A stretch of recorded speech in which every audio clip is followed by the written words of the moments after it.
Hello everyone, I'm Annie Gibbins and you're listening to Memoirs of Successful Women, the podcast where you get to hear candid conversations with fascinating women from around the globe who share aspects of their business and life journey, how they measure their success and what they have learnt along the way.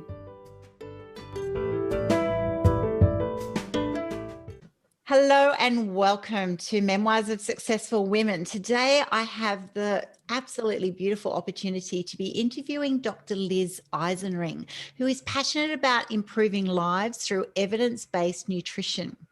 Dr. Liz is Director of Link Nutrition, Honorary Adjunct Professor at Bond University, an international speaker and author of over 150 peer-reviewed scientific papers. And she's received over $4 million in research support over her career. She's also on the board of Maggie Beer Foundation, Dietitian Connection, MASCC and AuSPEN. As a foodie, Dr. Liz loves to help people improve their health, fitness, energy, and vitality through good food. And what a great time to be interviewing you 2 days before Christmas when we're just about to eat ourselves silly. So welcome to the program, Dr. Liz. Thank you so much, Annie, and my pleasure to be here. And you are right, the start of the silly season, well, it probably started a few weeks ago, and for a lot of people, it won't wrap up until the new year. So I get. I know. So we just launch into it as soon as it's like late November. It's like, oh, better start all those Christmas parties, and then it's just eat. So wow.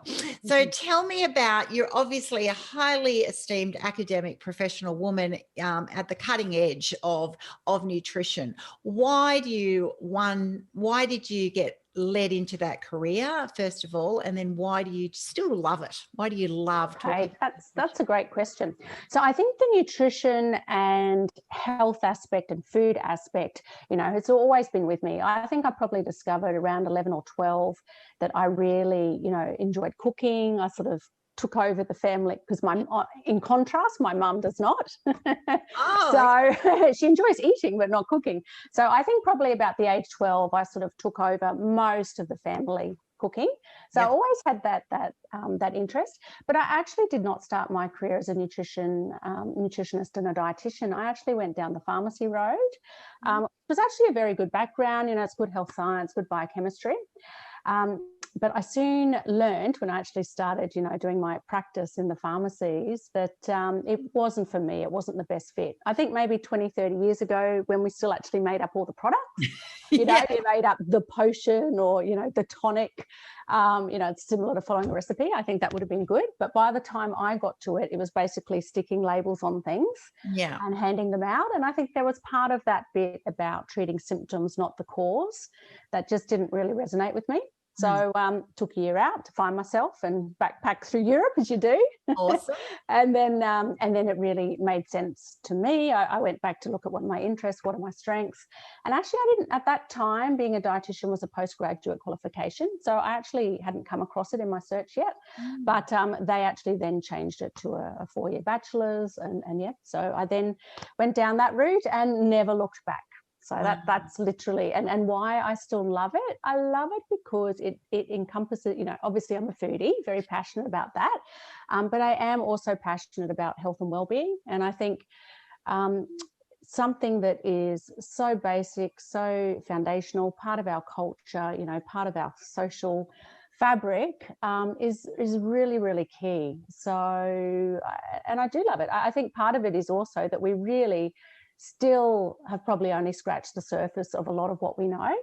And particularly, now it's all about gut health and whatever else. Very, very exciting, exploding world, but there's so much we still don't know. So I think, you never have a chance to get bored. There's so much to discover, and you can genuinely improve people's lives with good nutrition. So, yeah. Absolutely. And I love that you knew that as a young girl. You had that core love. It was just a natural. And I noticed that more and more people that I interview on this program who are just owning their space actually go, it's just a delight. I've always loved it. I knew I'd be good at it. It interested me. And so following those strengths, it's always such a joy when you see people who, you know, sometimes that's right. It wasn't that pharmacy's not a great career, but it's like, yeah, once you tapped into it, and those are the things that we don't know sometimes when we're choosing those careers, what the end result will be and why it won't be a good fit at the end of the day. I think that's so true. And, you know, if I had any advice to my younger self or other people who are thinking around careers, I really would focus on your interests and your strengths. And I genuinely believe if you've got that passion and that love, that I think you'll find success wherever you go. Whereas I think, I don't know, perhaps it's not such an issue now, but I think we had so much focus on, you know, you need a good career or a stable job or something like that, which I led sort of impact more than what I love. And I guess that, you know, if COVID's taught us anything, there's not necessarily a stable career anymore, is there? Exactly. Nothing is guaranteed in the new norm. That's for sure. So what has changed over your years as a dietitian? You know, what's, you know, how we, you know, for me as an observer, there's, you know, different fads and trends come in and out of vogue, and it's definitely everyone has to eat kale, and then now they, you know, then you focus on these antioxidants and this and that, whatever, and it becomes confusing for the consumer, right? I agree. And even as an expert, I tell you what, sometimes it can be confusing. Yeah, so I think there's a couple of challenges with nutrition. So the first one being, I guess, you know, we all eat. So, you know, everyone has a familiarity with it, and in some ways, you know, feels we're an expert. So I think we have that sort of challenge. I think also it is a fairly new profession compared with medicine and other sciences. So we are learning more and more all the time. And I think the third one is, and I think this is actually a big challenge we have in Australia and a lot of other countries as well. It's not actually, we're self-regulated. So it's not, you know, a registered profession. So the term nutritionist is actually not protected. So we have so as a dietitian, I'm also a nutritionist. So we have some excellent nutritionists who have, you know, gone to university, have a lot of experience and qualifications. But you could also do an online, you know, 1 week course and call yourself a nutritionist. So and the problem is, as a consumer, many people are not aware of this. So we've got all these, you know, health experts and nutritionists and even influencers, you know, talking about their favorite diet, or, you know, they lost weight. Don't know if you remember years ago, but Beyonce was quoted as, I don't know, having some sort of pepper and maple syrup drink and lost 100 kilos and, you know, all this sort of crazy stuff. Lemon pepper diet or something. That's right. And whether or not, I mean, who knows whether she even said that, for starters, but yet, you know, this stuff gets picked up in the media. Yes. And so I think that's a real challenge. So then coming back with the science is not quite as sexy. And I guess that's actually what I'm hoping to be now, is a bit of a voice of reason and cut through that, because generally as a scientist, you know, we're taught to be a little bit more grey, like this could happen, or yes, it's important to have, you know, a high fiber diet, but it depends what else you're having. Like, we're a little bit more grey, which is not sexy for the media. Whereas saying, you know, you can't eat bananas and you need to live on coconut oil or whatever it might be. And lose 2 kilos. That's right. Just they say it with confidence and colour. That's right. That's exactly. And looking gorgeous in a bikini while they say it. Exactly. So, 1 week after you've had a baby, just drank some coconut juice, right? So you know exactly what I'm talking about. Yeah. And so, of course, that's what everyone remembers. So I am still trying to balance the science and the evidence-based, but I've noticed, I guess, as I've become more senior and, you know, no one can doubt my track record now, it's out for everyone to see. I guess I've also become more confident and stating what I genuinely believe. Whereas I guess as a younger scientist or academic, you're still very grey. We're still very talking those scientific terms, like, you know, it doesn't have strong evidence, or a couple of studies have shown. And, you know, people, I know myself, you turn off as soon as you hear that. So it's trying to put it in easy to understand language, but that's actually going to genuinely help people as well. Yeah. I think it's a great point that you've raised, because that's exactly it. The scientists and the clinicians are not salesy, you know, and that's right. A lot of you know, science and life is grey, and that's right. You're so into and focused on being accurate and not wanting to be misleading, whereas the consumer just wants to says, what is the result? How will it help me? How can I get it? And now, and when will it happen? Exactly. You know, so they're wanting these absolutes that actually surprise people that there aren't absolutes. You know, there's so many factors that are going to affect, you know, I look at, you know, even, you know, what we eat and, you know, what my daughter-in-law eats, and she's sort of, you know, she can eat 5 Mars bars and still stay size 6, you know, and we just look at one and put on a kilo. And, you know, so we're not all made the same, as we appreciate, but marketing loves everybody to be in a box, you know, and it's absolutely. And even as humans, I think we like a simple answer. Just tell me what type of milk to have. Just tell me, should I be vegan? Should I be this? You know, they just want an exact. Whereas we actually know there's many different ways of eating healthy and being healthy. It's finding what works for you. And it, as you say, it depends on everything else. It's your mindset, it's how physically active you are, it's environment, it's genetics. But that takes a little bit of time to discuss. And when people just want this, you know, bikini shot, having the drink, you don't really have the time to go through that. But yeah, I think simplifying it, giving people real, accurate, helpful information, but is also very easy to, pardon the pun, digest, very easy to digest, you know, but still be based on science is really, I guess, my core message at the moment. Because looking back, like, I think, you know, nutrition and dietetics is a fabulous profession. I'm very proud. I think we've done lots of things. But even I look back on some of the things I've said decades, you know, ago, and it is a bit dry and boring, I have to say. I look at some of the media releases I've written, and they're just so, it's like, you know, publishing a scientific paper. It's, you know, it was very dry. So I'm trying to like liven it up a little bit. Make it a bit more consumer focused while still being accurate. I love that. Right. Yeah. So if someone was actually sitting listening to you now thinking, you know what, I do know my diet is not balanced, or I put on weight and I don't understand why, or I don't have the energy that I want, even though I think I eat good food, or I know I don't eat good food, and maybe that's the source, would they automatically reach out to a nutritionist, a dietitian, an accredited dietitian or nutritionist? Like what choices would they make and why? Yeah, so I think once again it depends where they're at, but you know, places like Dietitians Australia, you know, even my own website, Dr Liz Nutrition, you know, we have a lot of free nutrition resources and tips that people can access. So I think that's a really good point of call for people who actually know there are some issues. Maybe they've got some gut issues, extreme stress, maybe a chronic condition. So now, of course, with all the focus on COVID, but even just other, you know, colds and flus and things, I do support a lot of people with chronic disease or that have also a bit of a weakened immune system. And there is quite a lot we can do via nutrition to actually make sure our immune system is doing its job as well as it can be. And a lot of that is just focusing on fresh whole food and trying to eliminate a lot of processed stuff that unfortunately, as part of our Western diet, you know, it's just filled with, you know, we have to actually make a bit of an effort to focus on fresh stuff and get rid of some of the processed stuff. So in that case, I think it is actually a good idea to see an accredited practicing dietitian nutritionist, because they can go through a full assessment. If we see you in person, a lot of us also have body composition type scanners, which are a bit scary, but very useful, because it not only, you know, weight to me is just such a, you know, general indicator. It's not a great indicator of health, as we know, but looking at your muscle proportion compared to fat, also how we deposit it. We know with women, we tend to be more of a pear shape rather than an apple shape, which for type 2 diabetes and heart disease is actually quite a good thing.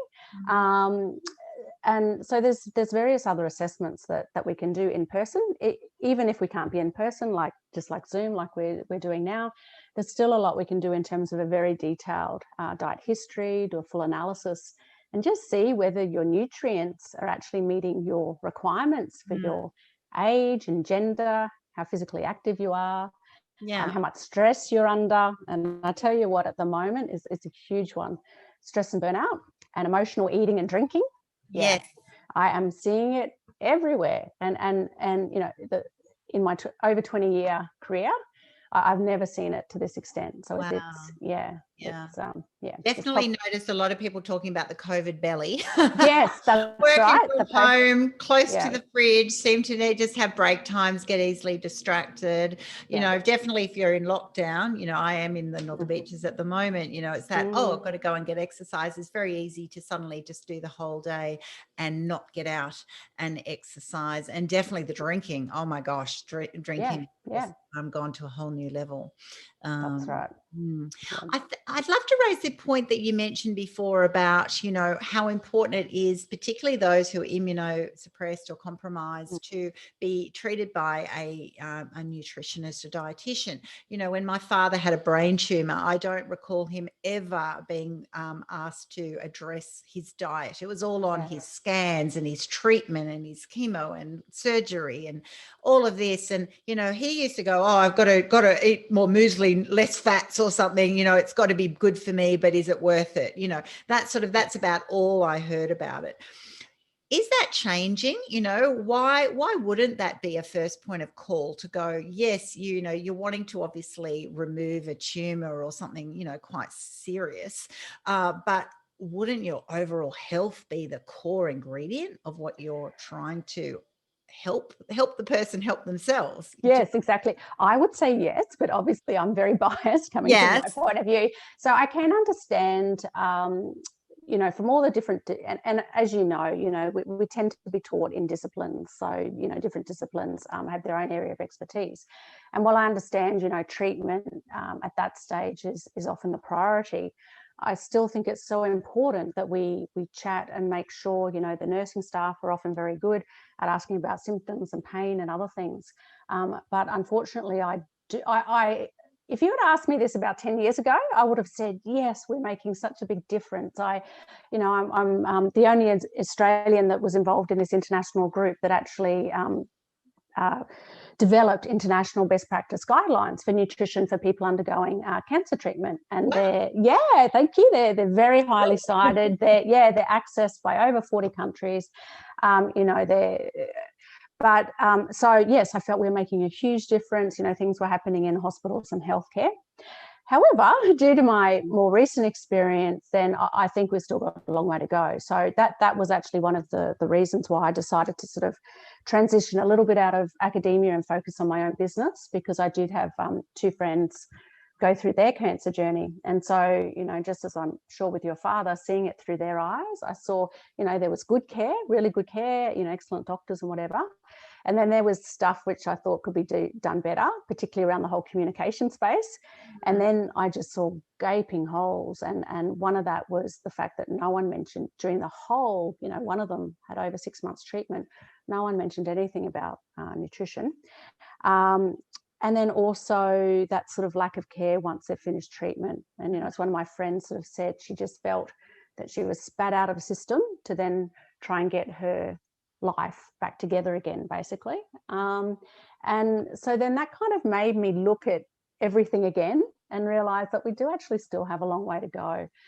And I, you know, I've had many of these discussions with my medical colleagues, and I think it is that issue of being specialists. People are just so focused on their area of speciality that they forget then the supporting stuff. And, you know, from a patient point of view, you know, there's nothing really they can do about treatment. They might get a few options, but they're going to go with what the specialist tells them. Whereas nutrition is one of the few things that either they or their loved ones can have an impact on. So it gives them a sense of control. It is important for quality of life.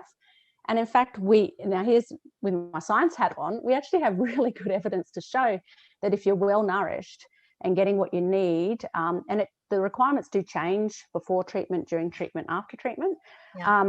But then you have a better quality of life. Your strength is up. You're less likely to get infections, less likely to get admitted to hospital with problems. So we do have some good evidence around that area, but I think it just tends to get forgotten about. So that's one of my things, is that I really want to champion that and try and bring it together. And even if it doesn't necessarily come from the medical side, although I wish it would, just the fact that patients and their loved ones know that they themselves can access information.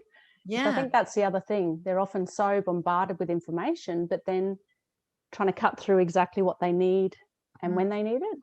So anyway, yeah. Well, Tricky. Yeah, I it's can tricky. imagine that feeling. I know, after you were so accomplished even a decade ago, and that feeling when you've been involved in something and you've created this amazing guidelines, and that's right, internationally revered, like how could that not change the world, right? And when you're in that state, you think, well, isn't it an automatic default that would just funnel through?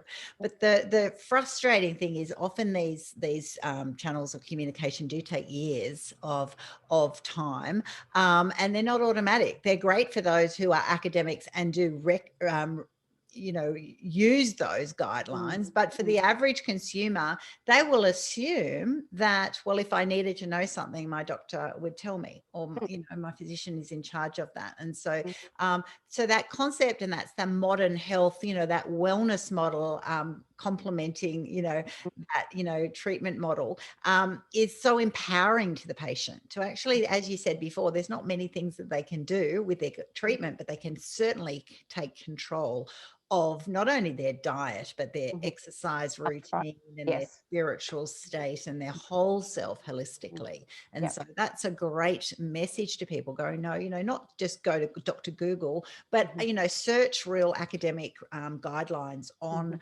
what is suggested for your state. So you've just gone and said, you've done a paper, papers on cancer, nutrition in cancer, that's really top end, and would be very helpful to people. And then there's probably different types of cancers. This is the whole thing, as a consumer, it's like, ask those questions and research well, not just someone on Instagram who's got if you want to feel energetic tomorrow, take this product, right?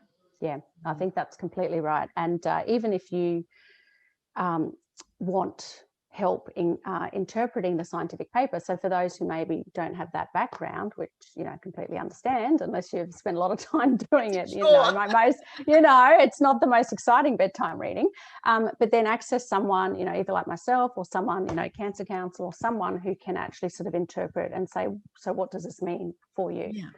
And I think, let's be honest, doctors have fabulous speciality, but it is so hard just keeping on top of what they need to keep on top of, particularly radiation and chemotherapy. There's new and new protocols and things coming out all the time. So to then try and keep on top of other disciplines area, I think it's very hard. So I think it's having a good relationship, knowing when to refer. And I will say, there's some really good teams, and I have seen some really good multidisciplinary care happening. So it does exist. It does exist. Yeah. But I don't think it happens across the continuum of care. So often it's just during treatment or just during chemotherapy.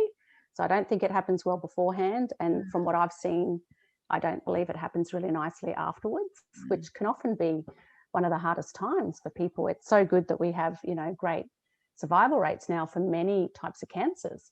But that then means that people at higher risk of different chronic conditions, and particularly if they haven't had good mental support, then a lot of issues around depression can raise their head. So I think there certainly needs to be, as you said before, really just embracing that whole concept of complete well-being. And for me, I like to look at it from the the mind, sort of the nutrition and the physical activity.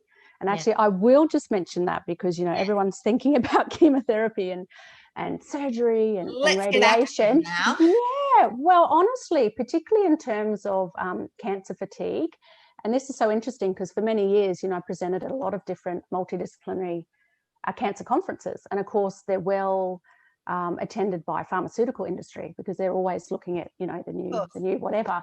But with cancer-related fatigue, the best known thing we have for it is basically physical activity. And then I will always argue and try and remind people, supported by good nutrition, because you can't be optimally active without the good nutrition. But that is more effective than any pharmaceutical drug we have on the market at the moment for cancer-related fatigue. But still a lot of people aren't aware, and that message doesn't get out. So there's a lot more we need to do. I love my GP. Even if you're feeling a bit down, he goes, before you ask me for any script, just exercise more. And his view is that's right. You've got depression, you've got anxiety, you're just feeling a bit sort of end of year fatigue, or you're actually going through treatments. He's going, it's always my first script is exercise more. And that's not you know, you don't have to go to F45 and do a boot camp 5 days a week. You know, it's actually just get out there in nature. And I've really embraced that over the last, you know, decade of actually just, going trekking, you know, having some weight-based, you know, put a little bit of something in your backpack, you know, pushing yourself a little bit more. Plus it's social, you know, you can walk and talk, you can get out there and, you know, not only are you getting the endorphins from the natural environment, you're pushing your body in a healthy way without the stress on it. And you also get to, you know, see nice views and talk to people. So it's a pretty good combination. Why do you think we get in this situation that, you know, we have such high obesity levels and we don't automatically value this? It's so frustrating, I imagine, from your side, going, why wouldn't everybody be healthy and fit? But it's not automatic. Even it's not. And like me, you raise your kids, you give them healthy foods, and then they make their own choices, and you're like, why is that still, you know, a default for so many? That's right. Absolutely. Or they might be, you know, teenagers like me that grow up as, you know, the teenagers of a dietitian. So their way of rebelling is to point out every McDonald's we drive past. Look, I think the big thing is that our modern world is just geared towards convenience. And unfortunately, that means a lot of processed food and taking away a lot of the natural physical activity that we would have had to have done just to do our everyday chores and lifestyle. And you know what, I have also see it through a very different experience, because part of what helped me make this transition across to supporting more people one-on-one is I had my own journey, and as many people in the healthcare industry do, and even I notice the same with teachers and carers as well. But ironically, you know, being this international nutrition expert and actually teaching it, and, you know, if you had asked me, did I value health? I would have said absolutely, because, you know, I was doing 15-hour days plus, teaching it, talking it, seeing patients, whatever. But I was absolutely heading for burnout. And I think basically living on coffee during the day and probably a bit too much alcohol at night to unwind. And it wasn't until, you know, I had that experience with my friends and then just kind of questioned everything and my why, and then sort of started taking steps to realign my life to what was really important to me. And part of that was also taking care of my health and fitness. And looking back, I was not healthy, even though I thought I valued health. But I wasn't. I kept pushing it down in terms of my list of priorities. So over the past year, I've really made active steps. I'm still not 100% there, but oh yes, it just feels so much better. But it has been rebuilding those healthy habits and reminding myself of why it's important. Finding things, you know, as you said, like walking in nature, things to me that I look forward to and enjoyable, as opposed to thinking, oh God, you know, I've got to go to the gym for an hour and sweat it out. It's easier to put that off than, you know, I'm going to meet up with friends and go for a nice walk or something like that. And I think it's just building up those habits. And for me, what worked, and I can see with many of my clients, is ridiculously simple things that you build on. And then after a few weeks, that becomes the new normal. And then you reintroduce something else. And it might be as simple as, you know, doing 10-minute lots of exercise or walks, you know, once or twice a day. And then once that becomes the new habit, then building up on that, you know, including an extra serve of veggies a day, that's the new normal. Add on extra things. And I think that's key. But no, oh gosh, I have a new appreciation, because it's particularly at, you know, my age of life, in my prime, it's not as easy as well, because you think, you know, in your 20s, if you need to lose a few kilos, you know, whatever. But no, at a particular age, it does require. Doesn't shift as quickly. No, that's what I've found. No. So I can really feel for a lot of my clients now, where I'm like, you sure that's what you're only eating that? I'm like, yeah. It's and plus, you know, adding in hormones and whatever else, it does become much more complex. But the good news is there is so much we can do, but a lot of it is establishing those healthy habits and a lifestyle, as opposed to those, you know, the extreme crazy diets.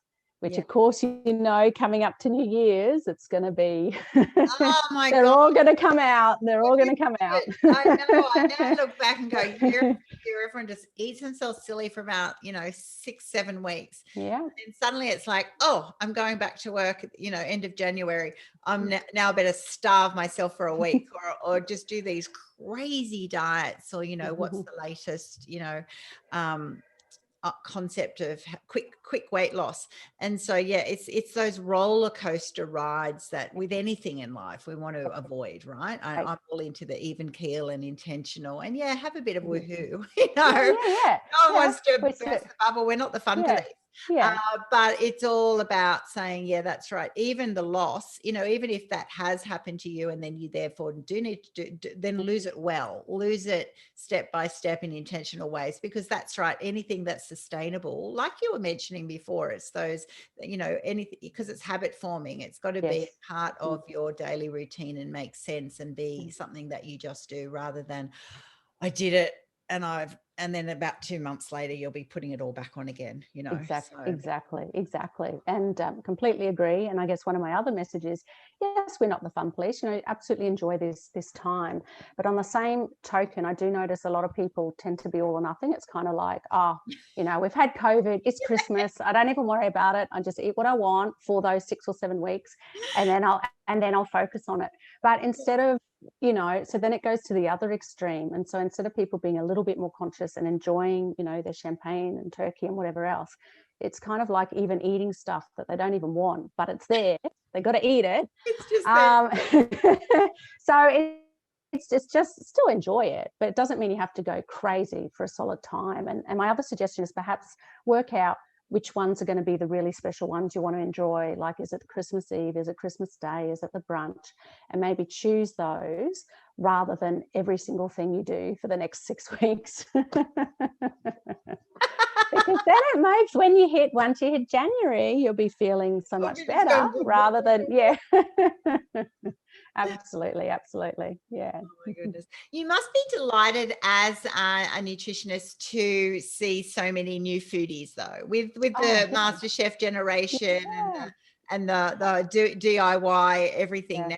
There is certainly a whole new generation of people that are really into food, and I wonder if does it equate with the nutrition, or is it more on the look and the variety and the it's a bit cosmetic, if you like. But hopefully in there it is also focused. I know it's definitely a growing trend in certain areas to go more organic and really make those choices. That's right. Yeah, which I think is lovely, getting to know your farmers or where your food's coming from. And I think that's beautiful. I must admit also, around the MasterChef days, my kids were giving me scores for my plating for the presentation. It tasted great, but losing marks for presentation. Oh no. So I'm not sure if I was too happy about that. But no, I actually genuinely, I think it's a good thing. And particularly, I hope more so with our youngsters, because, as things become more processed and modern, we still have the challenge that kids don't know where certain fruit and veggies come from. Some just assume they come from a can or from the freezer. So, understanding a bit more of that paddock to plate, getting them involved, even if it's just in growing herbs at home. Yeah. And that's one of my big tips, for fussy eaters, or, if kids or teenagers aren't embracing the family meal, get them a bit more involved, either in growing or buying or preparing, or hopefully all. Makes such a difference. When we put our kids on, you've got to cook a night a week for dinner. All of a sudden, that's right, they're going out and they'll blow the budget. They'll do the opposite. They'll really go down there and go, I had to buy this and this and this, whatever. But it does give them a new appreciation. And also I'm noticing, I've got a little 3-year-old granddaughter, and that joy of, that's right, we'd go and check on our strawberry patch, or we check on how the tomatoes are going, and how's Nana's mint, we need that right for Christmas Day. You know, and this Yeah. sort of thing, it's really great to, you know, you're not on a farm, you're just in suburbia. So it doesn't have to be totally the full package, but it does make them start thinking that's right. You know, my view is, you know, I always go plastic's not fantastic.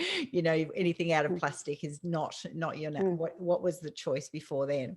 And so, you know, I love that. And I think even if you are focusing on the cosmetic, you know, version of the plating and this and that, it's kind of like, you know, it's like if you were wanting to grow your nails and then you go, what's the first thing? You just paint them every day to make, you know, you give it attention, start doing something, and they'll end up growing, you know. So it's kind of like if you're into the food plating and the variety, then at least you're most of the way there. Then start thinking about the nutrition of what you actually put into that plate and why, you know. And this view of food is fuel. And so it's the right fuel, but it's also sometimes it's like you've got too much fuel. If you're not burning it, how are you actually burning? You know, you're ready to, you know, get a rocket ship going, but you're not actually activating enough to do it. That's very, very true. Very true. So I think it's great, and that's, I guess, one of the silver linings of COVID is that a lot of people are doing more cooking at home and involving the family. And so I hope there'll be some nice reset things from this experience that continue, because I think that you know, for a lot of people, we're just getting to that automatic eating out, or you know, getting takeaway all the time without fully appreciating. You know, I enjoy eating out as much as the next person, but I also like to know what's in my food. And, you know, one of the best ways is obviously doing it yourself. Now, well, there's a mum's question to you therefore. When I order Thai or Indian compared to making it at home, is it just that someone else has made it for you, or have they put in extra things as you know, does it have extra sugars and extra additives that I'm not aware of? Yeah, well, once again, it all depends, you know, which particular restaurant. But so one thing I think a lot of the good restaurants do really well is, you know, their mixture of the herbs and the spices, like particularly with some of the, you know, authentic Indian. I think perhaps they do some of that a little bit better than our quick versions at home. However, you are right, a lot of them do put, so in the Asian food, you know, it might be the palm sugar and the coconut cream and all those sorts of lovely things, which really help with mouth feel. And in the Indian, it's often ghee and also coconut cream or butter or various other things. But that can certainly jack up the calorie intake. So, and I'm not saying that you can never eat those things, but, you know, not as frequently, or perhaps just watch the serving sizes, because of course that can be the challenge as well. Not so much if you're all sharing and can get what you want, but I have noticed sometimes if you're just getting a one main meal to yourself, you know, some of the serving sizes are. I know, it's like, well, we should have just got one instead of two dishes. There's enough. Exactly. Yes. Right. And do you say that and then it all disappears anyway? Oh, I know. It's really, you know, it's crazy, isn't it? I know. Portion sizes. Oh, we could go on for days. That's for sure. But we won't, because I know you're a very, very busy woman. So, I had another question. Now I can't remember what it was. That's all right. I'll get back to it. I'll have to chop this out of the thing. That won't work out very well. So where to from here? How, as a nutritionist in your career, how are you going to change your practice? How are your learnings changing your future self? So the first one, I think, is that, you know, while I was traditionally trained all on nutrition and that was my focus, that was my speciality, and it still is, you know, I now use the 3 pillars of mindset, menu, which is the nutrition side, and movement. And I think beforehand, just looking at it so closely in isolation was actually doing, you know, my clients and my patients a disservice. So I do now generally believe, and so obviously I'm not an expert in the mindset and the movement. So I do the basics, but then refer on or bring in, you know, the experts where I need to. So I think that's the more holistic, preventative type approach rather than just trying to treat the symptoms. I think that's a key one. I am getting with the technology in that, yes, rather than just having a physical clinic base. I actually do most of my work like this via Zoom meetings. And I also have a couple of online programs which are self-paced. So one is around immune health and gut health, because that's just been such a huge issue over the past few months. And my other one is a collaboration with a US-based, very experienced personal trainer that's called Synergy. And so basically it's designed for busy professionals and business owners to have basically a personal trainer and a dietitian in their home or in their office, where they can just work through workouts and nutrition videos and recipes and things at their own pace, plus still have the support. So those are the sort of two main programs that I do. And yeah, literally it's to try and get out more and chat more to people, and hopefully do it in more of a, you know, easily accessible way, rather than, yes, you should be having your 30 grams of fiber and focusing on this, and make sure you have, you know, this amount of milligrams of calcium and whatever else, because to the average person that doesn't mean anything at all. No, absolutely nothing. I can give you customer feedback there. I would just glaze over going, I don't even know what that looks like. No, that's right. I don't care. So yeah, so I think it's really about that, and listening to, because what you said before, it's such a, nutrition is a really crowded space. And what makes it even more complicated is a lot of the loudest voices are actually the ones that have the least qualifications or experience.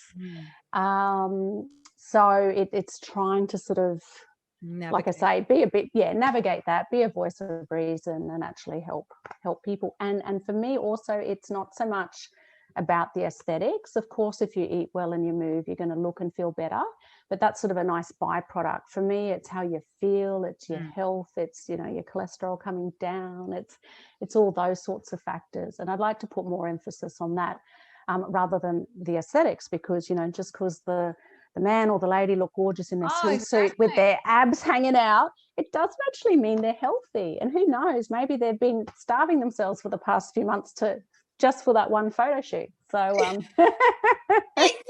I've been on hikes with some really skinny girls who've just got no energy, you know, and you kind of go, wow, you might go, you looked amazing in your active wear, and, you know, I'll sort of chunk it up a little bit. But I'm like going, wow, but I can carry my pack, I'm healthy, my heart rate, you know, my recovery was all really great. Whereas they're like, can I pop my thing in your backpack? You know? I'm like going, wow, so that's right. So look does not mean health. That's right. Look does not mean they've got a lot of energy. And so there's so many different factors, as we know. So I just love what you're doing, Dr. Liz. And how do people find you if they want to reach out to you? What was your website again? So my website is drliznutrition.com.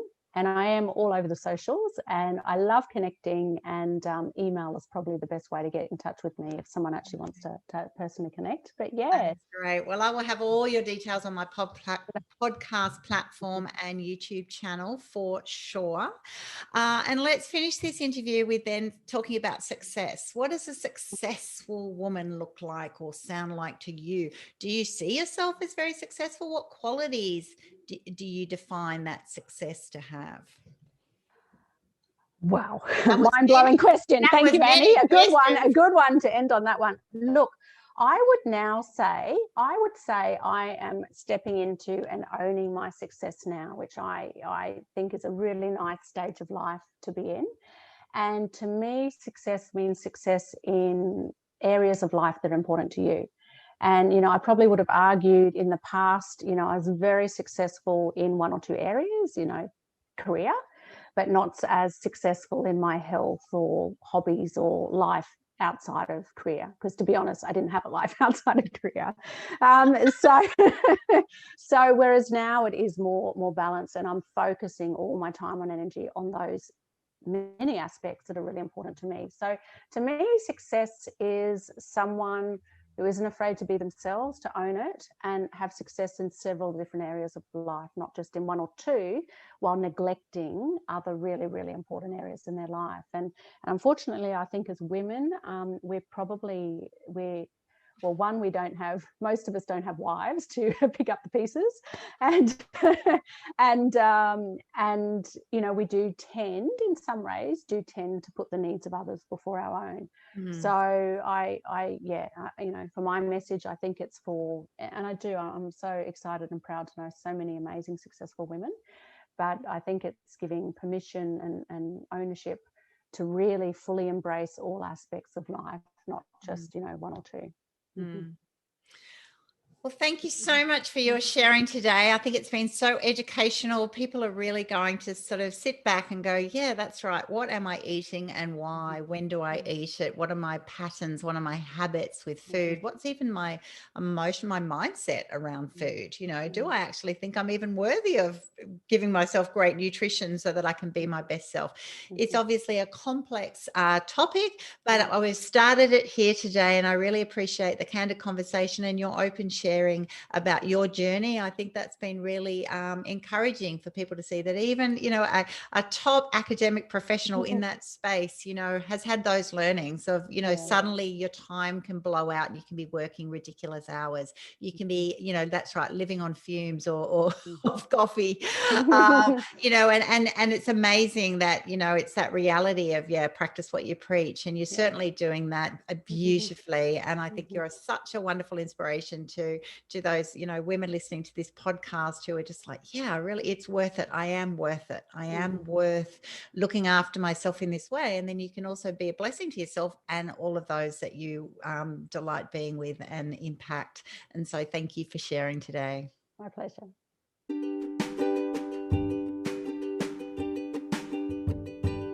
Thanks so much for listening to this episode of Memoirs of Successful Women.